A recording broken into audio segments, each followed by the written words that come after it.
Thank you. I want to thank Doug Parks for providing this opportunity for me to speak here before you, and I want to thank you for coming out because I have some very, very exciting information that I love to share with everybody, and this information really relates to what controls biology. And as Doug mentioned, I was a cellular biologist at the University of Wisconsin cloning human muscle cells. I was taking cells out of people, putting them into the tissue culture dish, and studying individual cells in an effort to understand what was controlling their fate, what was making them dystrophic or pathological, what was making them normal, and in the control process. In this research, I started to come to an understanding that greatly differed from my whole scientific foundation, that we were controlled by genes. And in the end, the research let me in on the inside that it was the perception of the environment that controlled the cell. Well, at cell levels, perceptions are perceptions, but at human levels, perceptions are beliefs. And it turns out that it's actually our beliefs that select our genes and select our behavior. And the beautiful part about this, as Doug said, is it's life-changing for myself especially. I was one of the genetic kind of people, and now I've transitioned my whole life into this so-called New Age spiritual science of belief. And the wonderful part about this lecture, outside of the fact that I will provide you with a molecular connection of how a belief actually switches on a gene so that there's no like empty boxes, no devotion in this place. This is actually just molecules. I'm going to get that across, I hope. But the beautiful part about this is that in the second part of the presentation, a dear friend and colleague of mine, Rob Williams, is going to provide you with information and tools about how you can rapidly change beliefs. Belief changing is not that hard a process. In fact, it can be done almost in minutes. So there's new science and new tools available. But before I start, let's start off with a truth statement. This is a very simple truth statement. Knowledge is power. The more awareness you have, the more capable you are of surviving and succeeding. Well, this is a truth, but there's another truth as well that goes with this picture, and that is lack of knowledge results in a lack of power. Why is this relevant right now? This question about lack of knowledge is this. Is that we all have been provided with information about our health being involved with our genes. We used to hear the stories, actually we still hear it on a daily newspaper. You might even find an article tonight that talks about the fact that the genes control the aspects of our lives. Well, we also recognize this, that we got the genes from our parents. And when you get genes from your parents and all of a sudden the genes control your life, then you find yourself to be more or less a victim of your heredity. If you find that there's cancer running in your family, then what do you start to get nervous about? My God, I've got genes in here. I'm a ticking time bomb. Something is going to go off and I'm going to end up dead, or some problem is going to happen. Why? Not my responsibility. Came from my parents. Well, the problem with that belief system is it extends to another level. It says if you really can't do anything about your genes because that's what you receive from your parents, then all of a sudden you become irresponsible in the sense of like, well, I can't do anything about it, so why should I even try? And that's when all of a sudden all things go lost. And this is where this lack of power manifests itself, because this belief about genes is totally disempowering to every one of us, because it says you are less powerful than your genes. But what about the reality that this is not a true statement? And the fact is, well, let me explain what I'm talking about here. I'll start off with this. This picture of the DNA, almost everyone has seen this. It's been in school for so many years now. We're all trained with this. We see this on the media every day, that the DNA in your body, the genes in your body provide for the characteristics of your life. So things not just besides your height, your hair color, your eye color, but things like anxiety and obesity and homosexuality and aggression and shyness and happiness are all characteristics that have been attributed to genes. And if this is true, then the belief system, of course, is that when you got these genes at the moment of fertilization, your life was already established, and all the rest of your life is just the unfoldment of the programs that you received from your parents. So the genes, and we're going to talk some science tonight, but it's not going to be that difficult, so bear with me on it, because again, I don't want to leave black boxes in here, empty spaces where you have to have devotion. I'm going to show you the connection. The genes, the DNA molecules, are found in the cell, in the individual cell, in a structure called the nucleus. So almost all people have seen a cell with a nucleus in it. And virtually all the genes are in the nucleus. As it says right here in this paper, which is in a recent issue of Science, this is one of the most prestigious journals in the world today, it says here in the first sentence on this article, which was dealing with the whole issue dedicated to the role of the nucleus, first sentence, the nucleus is the command center of the cell. This is conventional belief, that the nucleus is the command center because in the nucleus are the genes, and the genes control you, so the nucleus represents that source of control for the cell. Well, the command center of the cell would be tantamount to the brain. As I used to teach in medical school to the medical students, the cells, and this is an image of a cell, just a cartoon image of a cell. The cells make us up. We have approximately 50 to 75 trillion cells that make our body.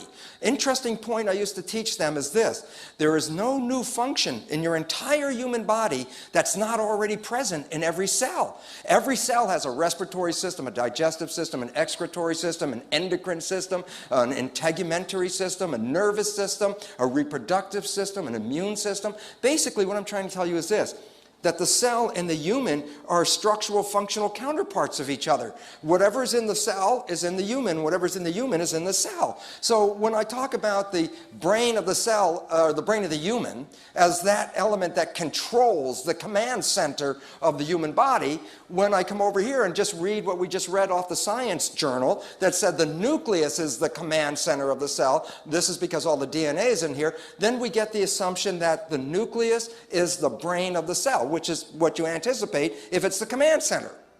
Well, that's an interesting concept for this reason. I'll ask you a simple question, and the question is this. If I take the brain out of any living organism, what is the immediate and necessary consequence of that action? Death. Absolutely, it's going to die. So what happens if I go to the cell and take the nucleus out of the cell? Well, if the nucleus is the brain of the cell, by definition, the cell is going to die. Here's the reality. I remove the brain from any organism and the organism dies. But if I go to the nucleus and remove the nucleus from the cell is totally unaffected by it. A cell can live for 2 or more months with no genes in it at all. And it's not just sitting there, it's doing everything it was doing before we took the nucleus out. It's moving around, it's communicating with other cells, it's eating, it's growing, it's able to eliminate waste and build up its structure. It recognizes toxins and moves away from them, recognizes food, moves toward that. Basically, what am I telling you?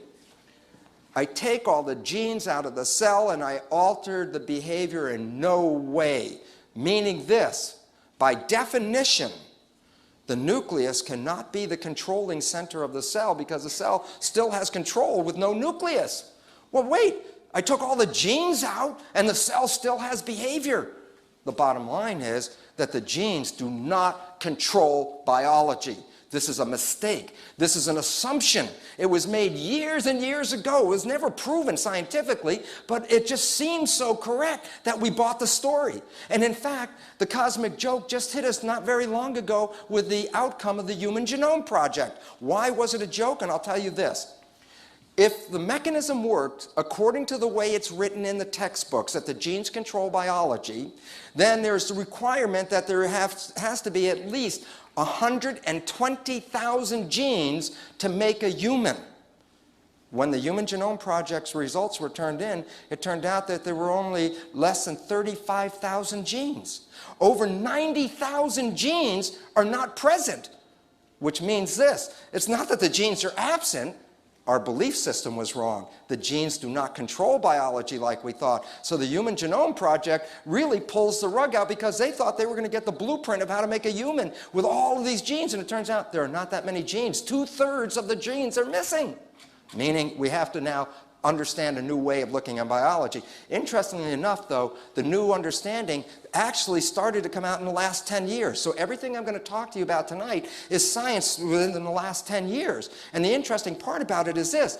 It takes at least 10 or 15 years for science to take a fact from its first inception to get it out into the public so that the people can understand it. So anything in a textbook, for example, is at least 10 or 15 years old. So what you're going to hear tonight is the future textbook. You're going to know the science that has just been released in the last 10 years. And I'm going to talk about this amazing structure, the human cell, and how it works. And I also told you that the cell and you have the same functions. Where you have an organ in your body, the cell has organelles that carry out the same function. So that this is a respiratory and digestive system. These are all structures in the cell. And the issue is, what we really want to find out is, where's the brain of the cell?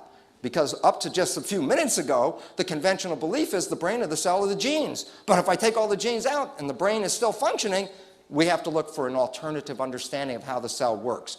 So I'm going to start off and give you some very basic insight into the mechanism of how cells work, okay?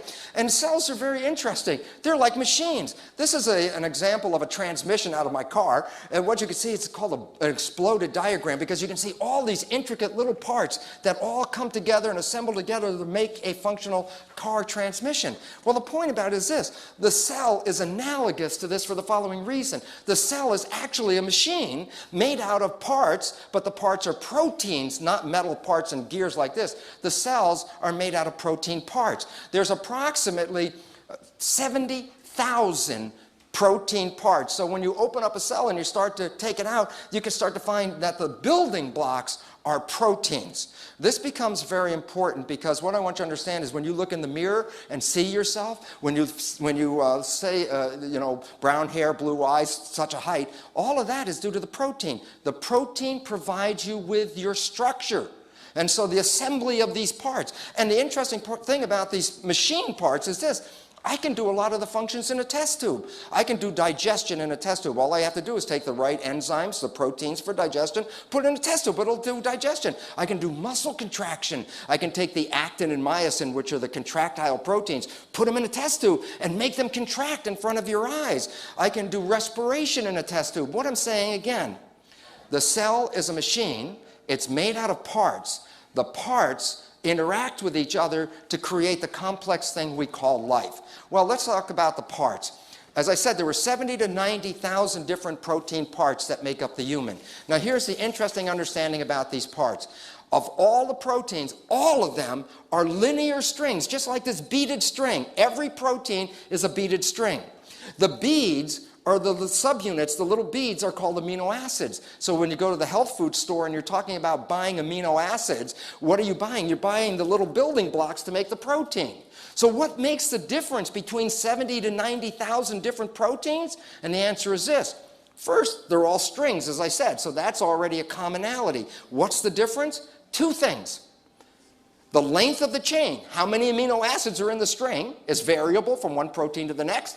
And number two, and most importantly, the sequence of the colors which represent the different amino acids are making the characteristic of the protein. Now, it's hard for you to see how you get structure out of something that looks like a string of beads. So instead of beads, I'm going to use these as representatives of beads. These are little pipe fittings. I have three different, actually, shapes of pipe fittings. A 45-degree angle pipe fitting, a 90-degree angle pipe fitting, and a straight one. So three variations, and consider there are 20 different variations. I'm only showing you three. So here's the point. If I start to assemble these pipe fittings in a sequence, what you can start to see is I am creating a linear chain, but now it's not so flexible and floppy. It actually has a rigid backbone kind of structure to it. So as I start to assemble this, you can see I can create a structure, okay? But here's what I told you. What did I tell you about what was making the difference between the proteins? The sequence and the length of the chain. So look, what if I take this apart and reassemble the sequence of amino acids in a different sequence? You think I'm going to get the same shape? So let's take it apart and we'll take a look at it and see what happens. So the point about it is this. You assemble the amino acids, you put them in a sequence, and the sequence determines what's going to happen. So I take the same amino acids, plug them in now in a sequence, but a different sequence than just we had a second ago. And as I do this, you can see the shape of this protein is not the same as it was the first time. Is that evident? Is that, can you see that? I want everybody to understand it. Why is this important? What's the point? The parts of the proteins have structure due to the sequence of these amino acids, okay? Number two, how can I get 70,000 different parts? And the answer is this. By creating a chain with a different sequence of amino acids for each different protein. So you saw that, right? So now the bottom line is this. I have this particular protein. And if I just made a body out of protein only, and that's all it was, then I would be a statue. Instead of made out of brass or bronze, I'd be a statue made out of organic building blocks called a protein. There's no life. Where does the life come from? That is the most important, exciting question. I made a machine out of protein, but what is life? Life is animation. Life is movement. And so therefore, where's the movement come from? Now I'm going to show you that. And it's simple because this is the ultimate understanding of where life comes from. When I assembled these together, I connected them like poppet beads, but look, they twist. because at the junction, they're not locked, so I can change the shape of this protein. I just made this one. Okay? Now I'm going to show you something. Let me show you two different shapes. And before I do that, I'm going to give you a little piece of information. The yellow ones at the end are going to be negatively charged. Both of them are negative. Why is this important? We'll go back to a very basic principle of science. When two like charges come against each other, what do? They repel each other. And two opposite charges, what do? Attract. So I'm going to show you two different shapes of the same protein by just twisting it. And I'm going to ask you to tell me which is the more stable of the two. Okay? Let's use this as shape 1. Okay? Now I'm going to show you shape 2, and then I want you to tell me which is more stable, shape 1 or shape 2? Shape 2. And the reason why? Because the two negative charges repel each other. They want to get as far away from each other as they can. So does this make sense that this is a stable shape for this protein? Okay, cool. Now, I have this protein in your body, and I said that this was negative at the end. And this is an environmental signal, and I'm going to talk about environmental signals. Signals are either other molecules or atoms or energy. Energy can be signals as well. But in this case, let's say it's a molecule. Let's say it's estrogen, a hormone. And let's just say that it's very positively charged. What's the charge on here? Negative. A negative? Okay, so if this is coming along and this is positive, what happens when two opposite charges come near each other? So all of a sudden you're going to find that there's a binding. This is where the estrogen binds to the protein. Now this is more positive than this negative. So the question is this. What's the charge at this end of the molecule now? Positive. What's the charge at this one? Now the question is very simple. Is this shape of the molecule stable, or is this one more stable? Now this is so fundamental. I want you to understand how critical this is. You understood that there was a shape, that if I have this molecule on, let's say I take this molecule off, what's the shape going to do? It's going to open back up like this, right? And then if I put the molecule back on, what's the shape going to do? Close. Well, you just told me there were two shapes that were stable, and the difference is when I add this signal, I go from one shape to the other. Does that make sense? Well, that is where life comes from. Life is movement of the proteins. The proteins move, and when they change shape, they can do jobs. So if I have work, I can have this thing do a job. By opening and closing, that would be its job. So you can say, well, what kind of jobs are just like simple movements? I'll give you a simple one. Let's say I'm a protein, and that this is the signal molecule, and I stand like this, and when the signal molecule hits in my hand, I go like that, and I let go of the signal. What happens if I let go of the signal? What's going to happen? I'm going to go back. And then another signal comes in my hand. Then what am I going to do? Go like this. And you say, well, that's a nice simple movement, but what does that have to do with it? Well, if your house is on fire and you have a bucket brigade and I'm a protein in the middle and somebody hands me the bucket, what am I going to do? Pick it from here and pass it to the other guy. Well, the point about it is very simply this. Proteins provide for my physical structure, but proteins can change shape when a signal binds to that protein.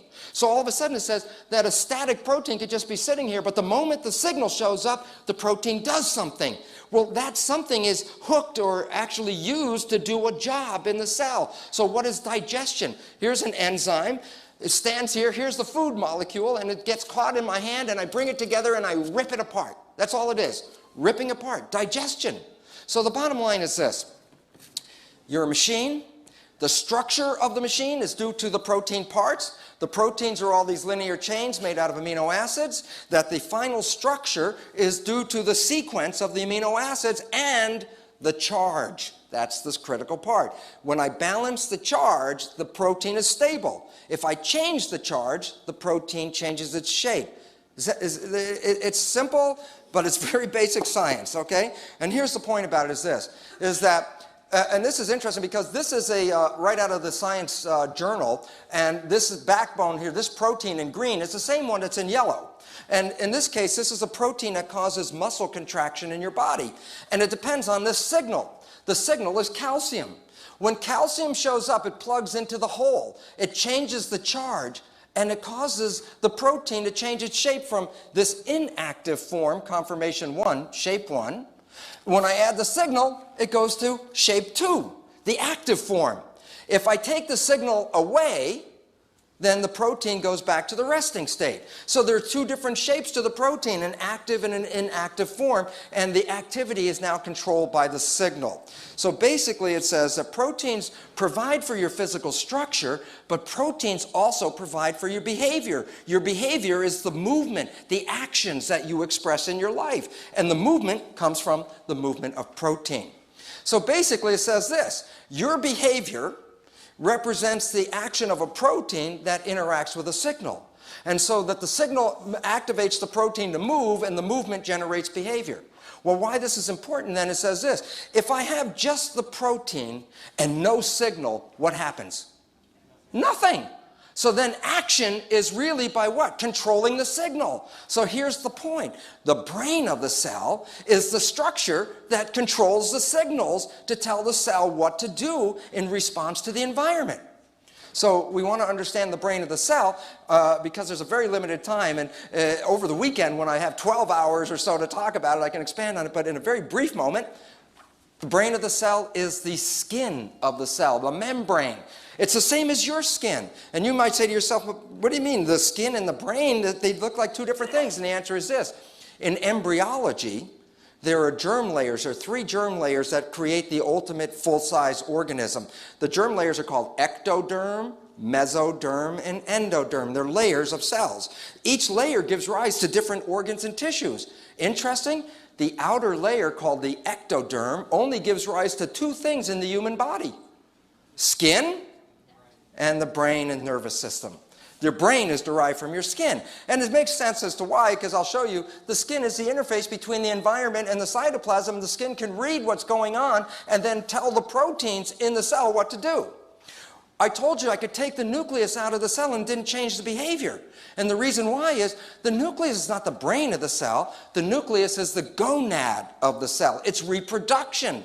If I need a part to make the cell work, then the nucleus is like the Butterick pattern drawer. It's got all the patterns to make 70,000 different parts in your body, but the nucleus doesn't know which one is needed at which time. The nucleus has no intelligence. The nucleus is just the repository for the pattern. So if I take the nucleus out of the cell, I didn't change anything about the cell. The cell will die after a while for the following reason: the proteins that make up the machinery break down and wear out. And if they break down, I got to replace them, otherwise I die.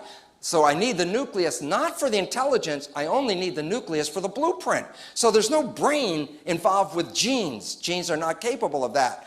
How does the cell membrane work? It takes an environmental signal, and it could be anything. It could be sunshine, it could be hot air, it could be sound, it could be anything that's out there, chemicals, smells, tastes, anything that's from the environment. The membrane picks that up, and the environmental signal is called the primary signal. And then what happens then is this: the membrane converts the environmental signal into the signal that controls the protein, so that the behavior is mediated by the cell membrane as it responds to the environment. The behavior, if I cut off the environment, the cell has no behavior. Your cell with all the components in it, if I could cut off the environment from the cell, it will just sit there. It has no life. Life is due to how the cell responds to the environment. Your life is how you respond to your environment. As you see the environment, as you walk out of here, those are environmental signals. They actually run your proteins and make you behave. So your behavior is not due to the genes. We didn't even bring DNA in yet. Your behavior is due to how you see the signal, which is called perception, and then convert that signal into selecting the right proteins for your responses. Okay? So now the issue is, how does this membrane work? Well, that's the beautiful part. It's relatively simple. Let me explain it. If we look at some cells growing on a petri dish, and we look at the skin of the cells, it's all bubbly looking, but at a higher magnification, this is what it looks like. At higher magnification, the skin is like a sandwich. It looks like a bread and butter sandwich, and there's this lipid layer right in the middle, and it's the oil that makes the skin a barrier, because the water in the environment can't go through the membrane, and the water inside the cell can't go through the membrane. So under the skin, there's a protected environment of which all the mechanisms can work. To show you the reality of it, this is an electron microscope picture of the actual cell membrane. You see the dark light, dark layer of the cell membrane?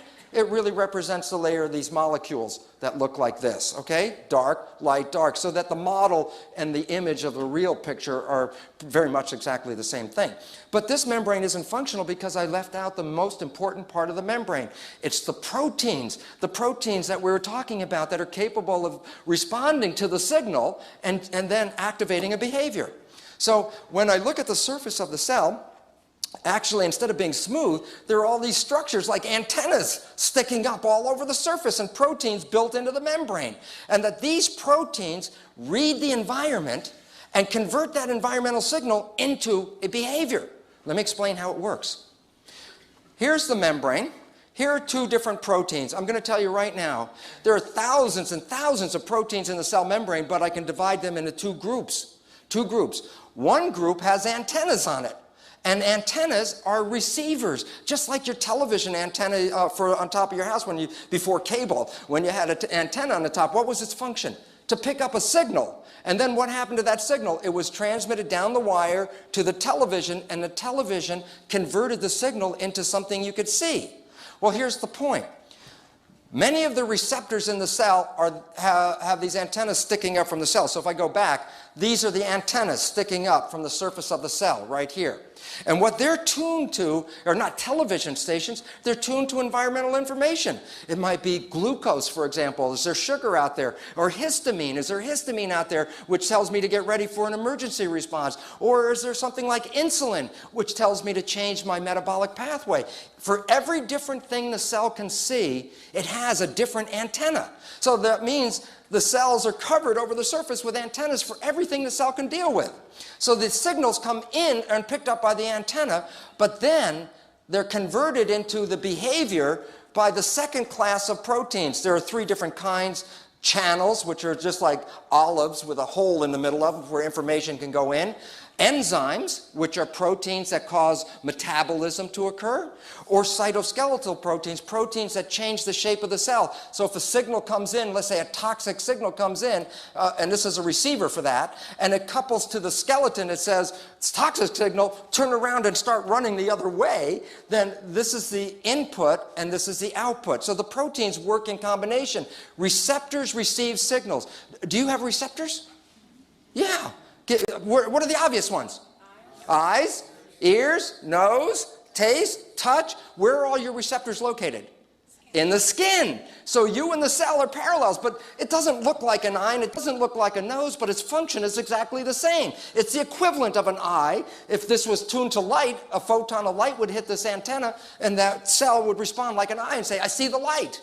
And once it sees the light, it has to convert that information, and it uses it by connecting to this, and I'm going to show you how that happens. So the input, the antenna, connects to the output, which makes the behavior. Let me explain how it works. So we'll use this model right here of a receptor. Let's see.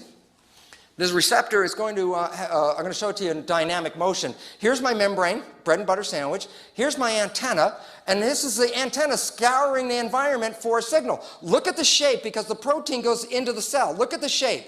What happens when when a protein binds to a signal? Changes shape. Well, watch what happens. See, when the signal came in, and watch what happens when the signal goes away. Should I do that one more time so you can see that? Okay, basically it says this, is that the proteins are in the cell, that these receptors are migrating through the surface of the cell. Okay, here it is. Are you going to come start moving soon? Okay, here's the protein. It's scanning the environment, looking for signals. And let's say it's an insulin receptor. If there's insulin, I would activate the receptor. But look, no activation of the receptor. There's no change in shape. But when the insulin shows up, I change the shape. So if I'm inside the cell, if we were inside the cell and these proteins were hanging down from the ceiling, would you be able to tell if insulin was here or not by the shape of the protein? Yeah. So if you're inside the cell, you can tell what's going on outside. Okay? Now the next thing is this. After I receive a signal, I actually have to send a secondary signal into the cell to activate the behavior of the cell. So in this case, I'm going to use a channel, which is like an olive. And what happens is this. This protein moves around through the membrane. See, it's closed at the top. Nothing can get through. But when it opens, it makes a channel where signal molecules can shoot inside the cell. And the bottom line is this. The only thing that can go through this channel is what fits. If the molecule doesn't fit, it doesn't go through the channel. So basically it says this, in the resting state, the protein is closed. But when activated, the protein opens, and when it opens, it allows signals to go into the cell and coordinate the behavior of the cell. So now that we've looked at that, let's put the two together and then show you what is this mechanism that controls biology. The two together, the input and the output. This is looking for the environmental signal, and this is going to convert that signal into behavior. This is the connector. Look at the shape. Does it fit here, yes or no? Okay, so that means no signal is present. So no behavior. But when the signal shows up, I change the shape. When the shape is changed, then I connect it, open this one up, and see this? This is a signal that tells the cell to do something, and it's going to do whatever is connected to that. So the bottom line is the behavior of the cell is controlled by the input of the environment, and then the conversion of that input into a behavior signal that coordinates the function of the cell to respond to what's going on in the environment. Interesting point. If I cut the antenna off the cell so it cannot see anything, there's no behavior. The cell is totally comatose. It'll sit there, and what does that mean? It says then behavior is related to the signal. If there's no signal, there's no behavior. So it's like reflex, stimulus, response. The signal is the stimulus, and then the cell creates a response. So basically it goes like this. The receptor is the input. It reads the environment. The receptor then connects to the effector, which generates the behavior through a secondary signal. The primary signal, this is the secondary signal that activates the behavior of the cell. So that this unit is controlling a specific aspect of behavior. But there's like thousands of these different kinds of units simultaneously. So this is an example of just a switch. It's a switch. When insulin shows up, switch on metabolism. When histamine shows up, switch on protection. So for each different thing that's out in the environment, there's a switch that will activate the behavior of the cell. So basically, did you understand that as a switch, input-output? Well, then look at it this way. The function of the receptor is awareness of the environment, right? It sees. But I have to convert that signal into a biological action. So the function of the output guy, the effector, is to create a physical sensation or response to that signal. Is that understandable so far? Why is this important? Go back and ask, the first step is this. What does this do? What does it do? It controls a typical behavior in response to the signal. Well, what is this called? Well, it represents awareness of the environment through physical sensation. So what is this control unit actually called? Perception. Perception, awareness of the environment through physical sensation. So if I go back a second, I say, what is the function of this? And the answer is this. It's perception. It sees the environment and activates a behavior. There's no DNA involved. There's no genes involved. All we're talking about is stimulus response. Stimulus comes in the receptor, response made by the effector. Okay? So the point about it is this simple first conclusion. It's very basic. Behavior, which is movement, this is behavior. Movement of protein is controlled by the signal, but via perception. So the bottom line is this. Perception controls behavior. If there is no perception, there's no behavior. And all of a sudden it's like, oh, well, that's number one. We didn't have genes involved yet. So let's just see how this actually works. So basically, here are proteins in the cell. Let's say that these proteins carry out a specific function, respiration or digestion. We call it a pathway. So let's say it's a muscle contraction. That these proteins, when activated, what activates the protein? The signal activates the protein. So what we're going to do is convert an environmental signal using the receptor and the effector. And this time I'm using an enzyme. Okay? And what I'm going to show you is how the mechanism from the environment, the signal, well, here's my connector one. Remember the green guy?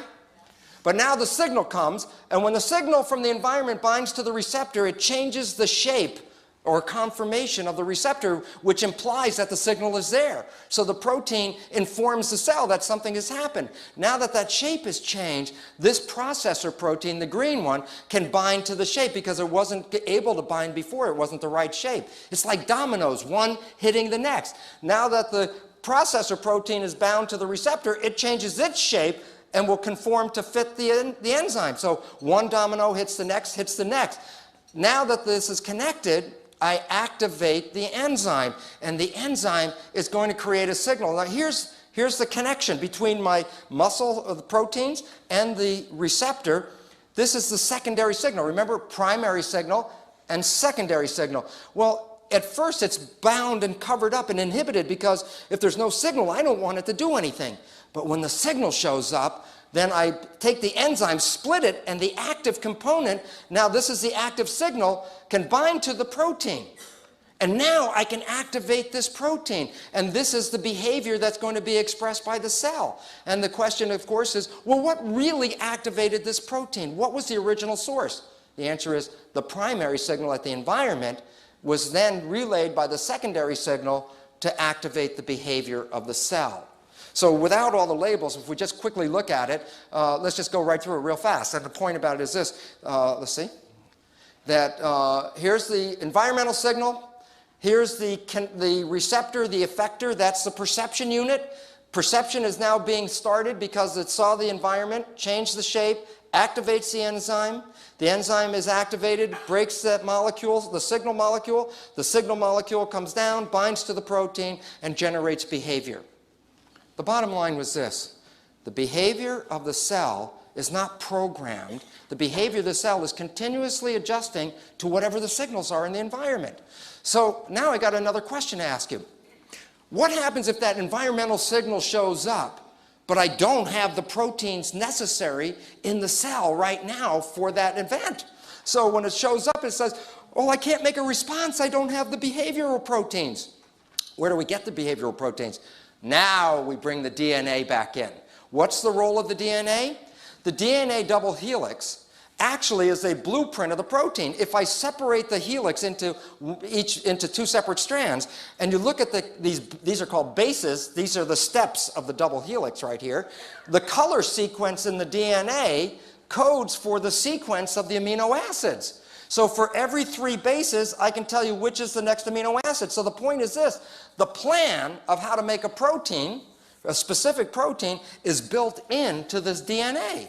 So that every 3 bases say, oh, put in tryptamine, okay, put in proline, next one put in alanine, whatever it is. So the sequence, the DNA is a blueprint for the protein. Okay? That's all it is. It doesn't have any action except when I need it. So how do I activate the gene? Well, you heard of cancer genes? And you say, what is that, a gene that gives you cancer? And the answer is, here's a simple truth. Genes do not self-activate. That's biochemically a truth, meaning a gene cannot turn itself on and a gene cannot turn itself off. If you want a gene to be active, it's not up to the gene. So the concept that there's a cancer gene is a false concept, meaning this. If the gene really caused cancer and you were in possession of that gene, when would you express the cancer? You would express it by the time you were born, because as soon as the cells started to divide, the cancer gene would say, okay, time to make cancer. So how can you have so-called cancer gene for 30 or 40 years sitting in your body and you don't have cancer, and then you get cancer? Should I go back and say the gene caused that? And the answer is no. In this paper by Niehaut, Metaphors in the Role of Genes in Development, he played it out in a simple statement of truth that I'm going to show you because I want to use his paper because the statement is so perfect. But the fact is this, what did he say? He said this, for 50 years, we have believed that genes are in control. We've been repeating it and saying it over and over again for 50 years so that it's part of every textbook. And the bottom line was, that was never a scientific reality. It was never scientifically established that genes control anything. It's not true. What is the truth? Well, the answer is this. The first thing, conventional belief, genes control biology, is totally false. Why? Genes can't turn themselves on. Genes can't turn themselves off. How are they going to control anything? They can't control themselves. So bottom line is the genes aren't in charge. So the question is, if I need a gene to be activated, and why would a gene be activated? To make the proteins for the cell that needs to do the behavior. So the truth statement is this. When a gene product is needed, a signal from its environment, not an emergent property of the gene itself, activates expression of the gene. Well, that's somewhat of a complicated sentence, so let's simplify it. Just read line 2 and line 4. And if we read that, it says, A signal from its environment activates expression of the gene. What does that mean? The genes in your body are selected not because they're self-selecting. The genes are always selected in response to the environment that you're in. So if you had that cancer gene and for 35 years, let's say, you stood around saying, hey, I don't have cancer, and all of a sudden cancer happened, are we going to go to the gene and blame the gene, or what would we actually look for as responsible if you understand the true statement? The signal from the environment. What change in your life promoted activation of the gene that was sitting dormant for 35 years? We've been focusing on the gene all the time. The point is, we have to start focusing on the signals. The signals do this. Well, let me explain how this happens. When we look at a cell nucleus, this is where the chromosomes and the DNA is. I can stain the chromosomes, and you break open the nucleus, you can see all these different chromosomes. You have 23 pairs of chromosomes to make a human. They're called pairs of chromosomes because you get 23 chromosomes from your mother, 23 chromosomes from your father, and they're matched pairs. So, in fact, even I can see that one of these is from the mother and one of these is from the father because you can color code them. Well, it's a nice, interesting experiment, but the question is this: what am I staining? I'm not staining DNA. So what's in the nucleus? And the answer is this: 50% of the nucleus is DNA and 50% is protein.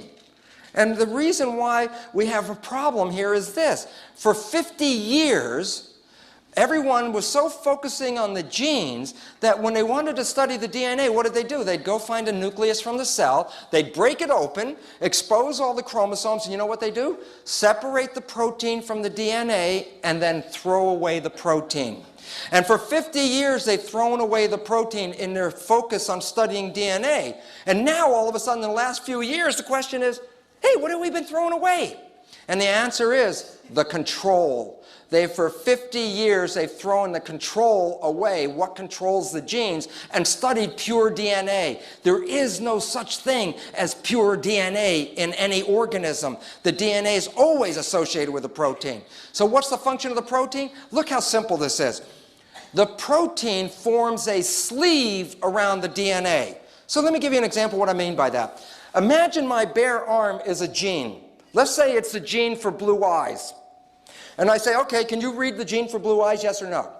Yes. Okay, but all of a sudden, well, what does the DNA look like when I put it back in the nucleus? Put the sleeve of protein on it. Can you read the gene for blue eyes, yes or no? If you want to read the gene for blue eyes, what do you have to do? Take the sleeve off. Well, the sleeve is protein. How does a sleeve come off? Here's the protein, and it's locked onto my arm. If you can remember back about 15 minutes ago, what is it that will cause the change in the shape of the protein? So when I add the signal from the environment, all of a sudden, then what happens is this: the protein changes shape, pulls away from the DNA. Now I can read the gene, and when the signal is removed, the protein will come back and cover up the sleeve again. So the bottom line was this: the gene was just sitting there all the time. It's whether the proteins are present or absent. So if I look at it this way, then we understand this. I said you were made out of protein. The understanding is that DNA is the blueprint for the protein. In conventional textbooks, because they've thrown away the protein for 50 years, they don't talk about this. Conventional talks about the DNA goes to the RNA, which is like a Xerox copy of the DNA, and the RNA is then turned into the protein. And then they talk about the primacy of DNA. That's what's in all the textbooks. You are a result of your DNA. But they've thrown away the protein. So when we put it back in, it says, the protein covers up the DNA. The protein is a sleeve. But to take the sleeve off, you actually have to have the environmental signal. So remember what Niehaut's quote was? A signal from the environment activates the expression of the DNA. So the bottom line right here is this: the environmental signal comes in and changes the shape of the regulatory protein, which removes the sleeve, exposes the DNA, and then I can make my proteins. So rather than the primacy of DNA, which is conventional thought, it's actually the primacy of the environment. It's the environment that selects your genes, not the genes themselves. So if I wanted to illustrate it, let's go back to our picture of how the cell worked. What I showed you was this. The signal from the environment activated the receptor, which activated the effector, and the effector activated the secondary signal to go down to the protein. Remember that picture just a minute ago? Well, here's the point. In this illustration, the protein's not there. And if I need the protein because the environmental signal, I have to respond to the signal, and the protein's not there, what would I need to do if the protein's not present in the cell? Go to the nucleus and activate the gene for the making of the protein, right? So let's watch the behavior of this as it happens. So basically what's going to happen is this.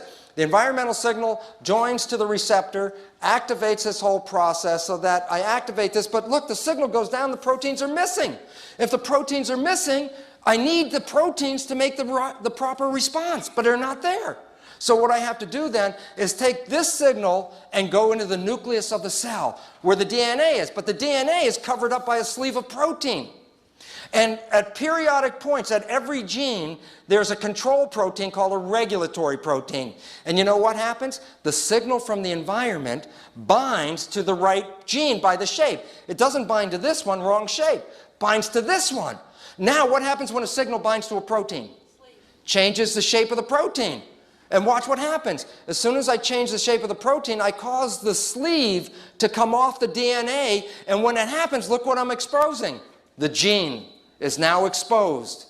And what am I going to do with this? Well, I need to make a copy of the gene called RNA, which then goes into the cell where it's turned into the protein. So the bottom line is, then I take the RNA molecule, make a copy of this DNA molecule, and then this is a blueprint of the gene. And this is called RNA, messenger RNA, and this blueprint is actually used to make the protein. So what's the understanding about this whole process? It says this: the gene is not exposed until the signal calls it into play. When the signal is gone, the sleeve covers it up and the gene is now hidden. If this is a cancer gene, and it's not giving you cancer because it's not exposed, what will cause the cancer gene to express itself? The signal. So all of a sudden it says, then what signals from your environment are you perceiving that you are selecting negative genes or processes in your body? And all of a sudden we start to see, so let's do the same thing now without all the labels, real fast. The secondary signal goes down, the protein's missing. The secondary signal goes into the nucleus, finds the right gene by binding to the right regulatory protein, causing the regulatory protein sleeve to come off, exposing the gene. And once the gene's exposed, I make a copy of it called RNA, and this is what goes out into the cell and is used for the function and behavior of the cell. So what is the conclusion of all of this? And the answer is simply this. Perception controls genes. Understand? The genes did not control themselves. The perception was the signal that converted the sleeve of the DNA to come off. So the bottom line is, perception not only controls behavior, but perception will actually go in and select which genes you're going to express. Now here comes the third part. The first part, perception controlled behavior because the protein was there. The second part, the signal shows up and the protein's not there, so the perception signal goes to the genes and activates the appropriate gene. Here's the third part. What happens if I run into a stressful environment and I don't have the appropriate genes to respond to that stress? Well, then you just have to say, well, the only way you're going to manage is to change the genes. Well, in conventional biology, the only way the genes change is a process called random mutation. This is in all the textbooks. What does it mean? It says this. I can chemically cause a mutation to occur, but what I can't control is the outcome. The outcome is always random. So the bottom line is that's where Darwinian belief comes in, that evolution was random changes in the genes, that genes are only changing by accident. That's conventional belief. Except 1988, this paper comes out in Nature by a man called John Cairns, and it changes the entire foundation of biology that we've ever held for the following reason. He tells us about a new kind of mutation called an adaptive mutation. The point about this mutation? That the genes are not changing randomly, but the environment is controlling the mutation, so that you're always adjusting your genes to fit what you see in the environment. And so that it's not random, it's environmentally directed mutations. Well, recently, this is a paper that just came out within the last year. The other one was 1988. This is a very interesting paper because what they showed was this. You can take a population of bacteria, put it into 5 test tubes, and put the same but very stressful environment into each of the test tubes, causing the bacteria to change their genes to survive. Here's the point. In each of the 5 test tubes, the result was exactly the same. Well, then all of a sudden it says, where's the random nature of that process? And the answer is not random. Evolutionary changes are always adapting to the environment. These miniature adaptive radiations unfold in the same way every time, governed by the available environmental niches. Here's the point. We adjust our genes to fit the environment that we think we live in. And I say we think we live in because perception may be right and perception may be wrong. And therefore, perception is belief. And if this is true, do you understand what this means?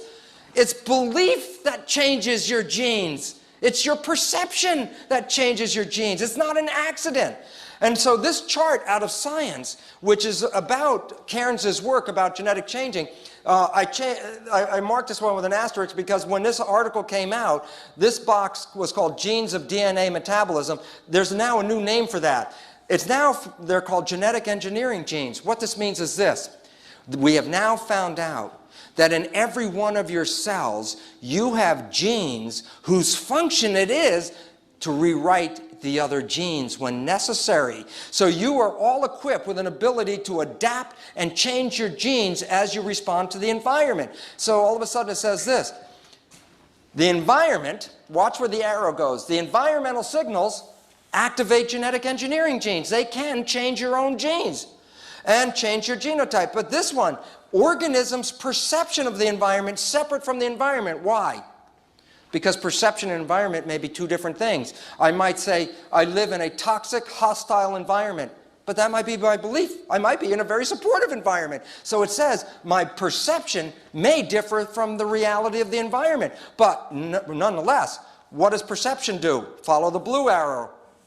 Activates genetic engineering genes. Your own beliefs are selecting your genes. And if you don't have the right genes to handle the stress that you're in, your belief will rewrite your genes in an effort to do so. So all of a sudden it says there's a lot of control over your life, but it's mediated by the perception of the environment. That's what's controlling the whole thing. So our third conclusion is not only does the perception activate behavior, not only does the perception activate the genes, but when necessary, perception rewrites genes. So what's the conclusion? Are you genetically controlled? Are you at the behest of your heredity? Are you a victim? Absolutely not. Why? Because by adjusting your perception, you can adjust your behavior. By adjusting your perception, you can select different genes in your function. By adjusting your perception, you can rewrite your genes. Now, I wouldn't want you to rewrite your genes because 95% of us got here with very appropriate genes to survive and have a great life. Here's the problem. Almost always when you rewrite your genes, you do a negative process because your genes were already working. And so lots of illnesses and things like cancer, 95% of cancer has no hereditary linkage. 95% of cancer is actively produced by an individual's perception rewriting their normal genes and making cancer genes. All of a sudden, unfortunately, remember when I told you when you were a victim of your heredity, you could be irresponsible because the genes just came that way. If you understand what I'm talking about, then all of a sudden you say, oh my goodness, then how I see things, how I believe things are going on become important. The answer is, well, if you think your behavior or the selection of your genes or the rewriting of your genes is important, then the answer is yes, because all of these are connected to belief, because perception in humans is related to belief. So you have the ability to change anything in your body. Unfortunately, if you got here healthy and you change it, that usually means you're making it less effective as a living organism. So the bottom line is this. The perception of the environment, your nervous system sees the environment and interprets it. So here's the real environment. Here are the cells. Interestingly enough, if I would take dystrophic patients and take muscle cells out of their body, in many cases, when I took the cells out of the body and put it into a good environment, the cells grew beautifully and grew healthy and well. But when they were in the body, they didn't. Why? because somewhere between the environment and the cell, the perception got involved with it. So our beliefs are altering our biology at every moment, at every time, okay? So the question is, what kind of beliefs and genes am I affecting? Here's this beautiful but very important, simple understanding. The genes in your cell are the equivalent of programs in a disk in a computer, okay? And the bottom line about it is this: what kind of programs then are in your body? And the answer is simply this: there are two classes of programs. One class is for growth and reproduction, which is a form of growth, and the other is for protection. So that the bottom line is this: when you walk into the environment, you're either going to select growth programs or you're going to select protection programs. And I'm going to explain why it's either or. I'll give you a simple understanding. I put a cell in a petri dish. And in one petri dish, I put nutrients here in front of the cell. In another petri dish, I put toxins in front of the cell. And then I wait for a period of time. What's going to happen? The answer is this: cells always move toward signals, nutrients or whatever, positive signals, because positive signals encourage growth. On the other hand, when a cell was confronted with a toxin, toxins threaten survival. So what does a cell do? It doesn't move to the toxin. What does it do? It moves away. And therefore, cells always move away from negative signals. Why is that important? If I'm a cell and there's toxins, there's food here, I'm going to move this way. If I'm a cell and there's toxins, I'm going to move this way. Can a cell move forwards and backwards at the same time? And the answer is no. Why is that relevant? And the answer is simply this: when confronted with an environmental signal, the cells have to make a decision to be in growth or to be in protection. Why is that relevant? Because when the cell is in protection, it stops growing. And the more protection we think we need, the more we shut off our growth mechanisms, and therefore we start stymieing our own health. Let me give you an example. Cells move toward positive signals as a mode of growth. Cells move away from negative signals as a means of protection. There are some signals that the cell doesn't even care about because it doesn't bother its growth or its protection. So there's some signals the cell doesn't really care, so there's zero. So the bottom line is this: cells are either moving in growth or cells are moving in protection, but they can't do both at the same time. That's an individual cell, but I said you were made out of 50 to 75 trillion cells, so when I look at a human, I have a graded scale. You are either in some degree of growth or you're in some degree of protection based on the signals. Here's the interesting aspect. The most important growth-promoting signal in the world today for a human is love. It exceeds nutrition. A child getting love will grow. A child not getting love will be stymied in its growth. For example, in Eastern European orphanages where kids are given a lot of nutrition but no attention, their growth parameters, their intelligence, their height, every aspect of their development is reduced by 30% or more, most of them becoming autistic. What is an autistic child? Think about it. An autistic child is not responding to the environment. Why not? Because somewhere in its development, it started to put up the walls of protection because it wasn't getting love, and at some point, it shuts itself down and is no longer responding to the environment that is the highest form of protection. But look what happens to the child. It will die from the process. And the issue is this: when you are in fear, you're shutting down your growth mechanisms. When you're in love, you're enhancing your growth mechanisms. And it's as simple as that. It's a dual strip, one way or the other way. And there's a mechanism for it. In your system, it's called the hypothalamic pituitary adrenal axis. The hypothalamus is the portion of the brain that gauges the signals. When the environmental signals come into the mind says, is that positive or is that a negative signal? It has to know. And the idea is this: if it's a negative signal, then what's going to happen is the stress is going to activate the pituitary gland. Remember the word pituitary gland in basic education? It was called the master gland. Why? Because the pituitary gland is going to control the shape of the body. So there's two shapes: growth or protection. In negative signals, what ultimately happens is this, in negative signals, what happens is this: that the stress activates the pituitary gland to get into fight or flight. Remember fight or flight? Here's the issue. I have two parts of my body. I can subdivide for you right now. This area has all the organs in it. This is the viscera. What do you think the function of the viscera is? Growth. This is the muscles and the bones, support. What else is it for? Protection. So here's the point. When I get into fight or flight, am I going to use my viscera or am I going to use my muscles to survive? The muscles. So here's what happens. The hormones released by the adrenal glands cause the blood vessels in the viscera to squeeze and push the blood to the periphery where the muscles are so I can feed my muscles and get ready to run. And the issue about that is, what was the function of the viscera? Growth. But if I take the blood and send the blood from the viscera to the muscles, what happens to growth? It stops.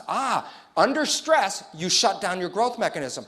Also, your immune system is a protection system, but the immune system doesn't protect you from lions. What does it protect you from? Bacteria and viruses, things that get under your skin. So the adrenal system is for protection against things in the environment that threaten you. The immune system is to protect you from things that get under your skin. So here's the point. If you're running away from a lion and you're in fight and flight, do you think you need the immune system? No. And in fact, because the immune system uses so much body energy, here's what happens. When the adrenal hormones get higher, it shuts off the immune system. As you get under stress, not only are you stopping your growth, but you're now shutting off your immune system. You find that at work or at school, when school comes to the end of the semester and everybody's under stress, that's when everybody starts getting sick. And the reason why is stress shuts off the immune system. It's so effective that medical doctors use the stress hormones to inhibit the immune system in people that they graft tissues and organs into. Why? I don't want them to reject the graft, so how do I stop them? Well, I want to shut off the immune system. I give them stress hormones. Well, if you're under stress, what are you doing to your own biology? You're opening yourself up for things to then come and attack you. And the last interesting aspect about it is simply this. When you're in fight or flight, are you going to use reflex behavior or are you going to use thinking and logic behavior to get out of the mess? Okay, why that's important? Because the hormones, remember I told you the hormones squeeze the blood vessels in the viscera and force the blood to the periphery? Well, the same hormones squeeze the blood vessels in the forebrain and push the blood to the hindbrain where reflex behavior comes from. Here's the point. Under stress, you are less intelligent. And you ought to know that if you've ever taken any school classes and you took that exam and you said, well, I know all the answers, right? And you sit down and you start doing the exam and you come to question number 7 and you go, I don't know this one. And guess what? You can feel your body tingling. Why? Well, the first thing is you're getting blood in your arms and legs ready to run out of the classroom, save your life. But then as you're doing this, you're realizing, I can't think of the answer. I can't think of the answer. So you say, okay, let me go to the next question. And that one's a simple one. You know what? You don't know the answer to that one. And the reason why? When you get under stress, you get ready for reflex behavior. Your conscious intelligence is reduced. So what does this mean in the world that we live in? Every time you turn on the news, every time you watch the TV, every time you listen to the radio, be afraid, be afraid, be afraid of this, be afraid of that. The air is bad, flesh-eating bacteria are coming. So the bottom line is this. What do you think about your normal adrenaline levels in the population? They're so high, we're all under stress. People are getting sicker by the day, and we're getting less intelligent. So in conclusion, let me wrap it up and show you this. Here's the point. The body is like a camera for the following reason. Whatever the environmental signal is, it's picked up by the lens. So the camera sees something, the lens picks it up and translates it into the film where you make a complementary copy, so that the camera always makes a complement of what is found in the environment. Well, the truth is, in biology, it's the same thing. The cell is like a camera. Whatever is in the environment, the membrane is like a lens. It picks up the image and sends that image to the nucleus where the database is. And that's where the stored images are. And the interesting aspect about it is this. The cell will make a physical structure to complement the environment. So that's, if you're a diagnostician and you're looking at somebody's health, their physical expression is a reflection of the environment that they're in because they're making that mimic. So the bottom line is this, when you open your eyes, is this the image you see? The reason why, if you open your eyes and live in this stressful situation, what are you going to do to your physiology? Adrenaline, fight or flight, shut down growth, shut down the immune system, and be less intelligent. But you could easily look at the world and see a much better, healthier picture. For example, Maxfield Parrish's ecstasy. When you see this picture, so the question is, I could see this world and see this, and what do you think I'm going to be in growth or protection? Growth. So the bottom line is how I see it is adjusting who I am. Well, the interesting part about that is as follows. The perception interfaces between the environment and your biology. But your perception is belief. And therefore, beliefs act as a filter between the real environment and your biology. So your belief filters interfere if they're not accurate. If your beliefs are off, you're going to select genes that are inappropriate for the environment. So again, what keeps you in balance? Keeping your perception clear. So the bottom line is this. We actually end up with a filter between the environment and the camera, which is learned. We learned these filters. Before we were born, we were already learning. On the weekend course, I talk about conscious parenting. Many of your beliefs were already installed in you before you were born through the interaction of your mother and her perception of the environment, because she was helping. Mothers and fathers are actually are genetic engineers. They are selecting genes in their offspring as they develop, so the offspring fits the environment that the parents live in. Interesting point. Well, the question is this. We have filters. So, you've got envelopes that you came with. There's a red and green filter. Let's call these belief filters. And what I would like you to do is put one or the other filters in front of your eyes. Pick a red one or a green one, whatever one they got, and hold it up in front of your eyes and look at the screen. I'm going to ask you a question, and don't open them up. If they're double, keep them folded, okay? Here you go. Now, I'm going to ask you a question. When you look at the picture, tell me if this is a picture of love or fear. When you see it, does it look like love or fear with your glasses on? Put the glasses on. Are you living in love or are you living in fear? Okay, now take the glasses off and find the other glasses. Okay, you got a different set of glasses now? Okay, put those up. You ready? Are you living in love or are you living in fear? Okay, are you living in love or are you living in fear?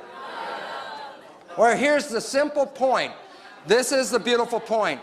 Life has everything in it. Life has everything, but you will only see what you have perception filters to see.